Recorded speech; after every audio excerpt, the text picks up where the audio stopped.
हरिद्वार में हमें एक रात ठहरना था। रात को कमरे के बाहर बहुत सी घंटियां, ढोल और लोगों की आवाज़ें आ रही थी। ये सारी आवाज़ें कावड़ियों की थी, जो अपनी अपनी कावड़ यात्रा पर जा रहे थे या कावड़ यात्रा करके आ रहे थे। पूरी रात इन्हीं आवाज़ों से कमरे के बाहर की गली गूंजती रही। अगले दिन हमारी बद्रीनाथ के लिए सुबह 4 बजे की बस थी।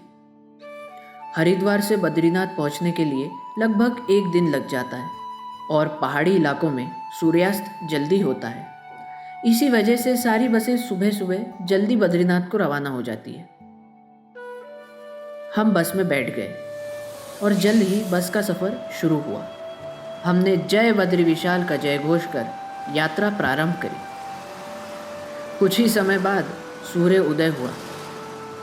सूरज की पहली किरण पहाड़ों पर जैसे ही गिरी, पहाड़ की चोटियां सोने की तरह चमकने लगी और हमें चारों तरफ की सुंदरता देखने मिली।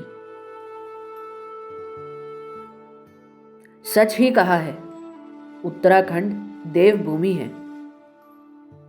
इस पूरे खंड के देवत्व का अनुभव इस सुनहरी भोर से ही महसूस होने लगा। जैसे ही हमारी बस ऋषिकेश से आगे पहले ठहराव पर रुकी, तब हम सभी ने चाय नाश्ता लिया और फिर सब बस में बैठ गए और बैठे ही रहे, क्योंकि बस स्टार्ट ही नहीं हो रही थी। अब इसे अंधविश्वास कहा जाए या कुछ और, बस में कंडक्टर के साथ एक ऐसा व्यक्ति भी था जो अपने हाव भाव से बिल्कुल पागल नुमा लग रहा था।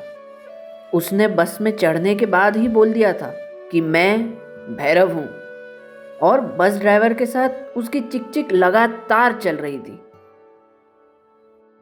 उसने कहा था कि मुझे उतार दोगे तो ये बस आगे नहीं जाएगी। बस मन में यही ख्याल आया कि इस पगले की जुबान काली है। अब तो सभी परेशान हो गए। सभी यात्री बस से फिर नीचे उतरे। अब सभी से कहा गया कि धक्का लगाओ। मनुष्य का मन बड़ा ही फितरती होता है। अब वो पागल बस को धक्का लगाए या ना लगाए, इसको लेकर भी मन में तरह तरह के विचार आने लगे। सोचा यात्रा का ऐसा कैसा श्री गणेश, पर हम सभी बस को धक्का लगाने के लिए आगे बढ़े। यहाँ भी हमने मन में यह भाव लाया कि बस में जो भी यात्री बैठा है उन सभी को धक्का लगाना पड़ेगा। हम सभी का इशारा एक अंग्रेज की ओर था।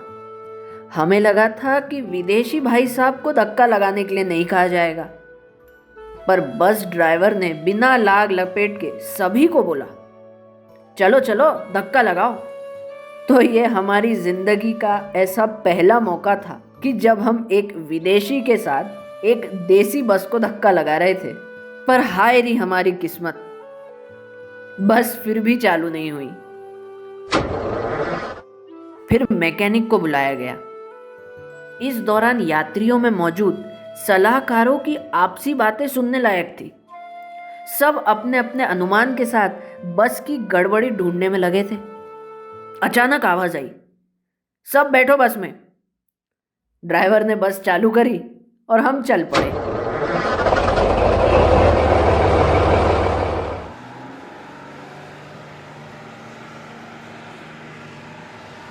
यह बस यात्रा अपने आप में अलग ही अनुभव दे रही थी, क्योंकि हम ऐसी दुर्गम पहाड़ी रास्तों पर पहली बार यात्रा कर रहे थे। इस कारण पहाड़ी रास्तों के अलिखित नियमों से अनजान थे। बस ड्राइवर की दयालुता का एहसास हमें तब होने लगा था जब हर एक छोटे मोटे गांव के पहले जो भी बस को हाथ देता, ड्राइवर भाई साहब बस को रोक देते। दरअसल ऊपरी पहाड़ी गांव में आवश्यक वस्तु की रसद पहुंचाना हो या फिर किशोर बच्चों को स्कूल जाना हो, यही एक माध्यम था। अचानक जोर से चिल्लाने की आवाज आई, ओए आगे बढ़ा, गाड़ी आगे बढ़ा। यह आवाज हमारे ड्राइवर भाई साहब की ही थी। सबकी नजर बाहर की ओर गई। पता चला कि किसी नौसिखिए ड्राइवर ने अपने ट्रक को बीच सड़क पर ऐसा खड़ा किया हुआ था कि हमारी बस नहीं निकल पा रही थी। और सबसे मुश्किल काम यह था कि आगे एक खतरनाक मोड़ था और वो हमें लेना था। हम सबको लगने लगा कि अब शायद बस यहाँ से आगे नहीं जा पाएगी, पर हमारे अनुभवी बस ड्राइवर ने ट्रक चालक को शुद्ध देसी भाषा में समझाया, जिसका परिणाम यह हुआ कि ट्रक और बस दोनों रगड़ खाते हुए क्रॉस हुए। इसमें निश्चित रूप से ट्रक का नुकसान ज्यादा हुआ। हमारे ड्राइवर भाई साहब अपनी इस उपलब्धि पर फूले नहीं समा रहे थे और उन्होंने एक्सीलरेटर पर थोड़ा और जोर देना शुरू किया। दोपहर का समय हो चुका था। हमने हमारे साथ इंदौर से लाया हुआ नाश्ता रखा हुआ था। भूख इतनी लगी थी कि नाश्ता भोजन में परिवर्तित हो गया।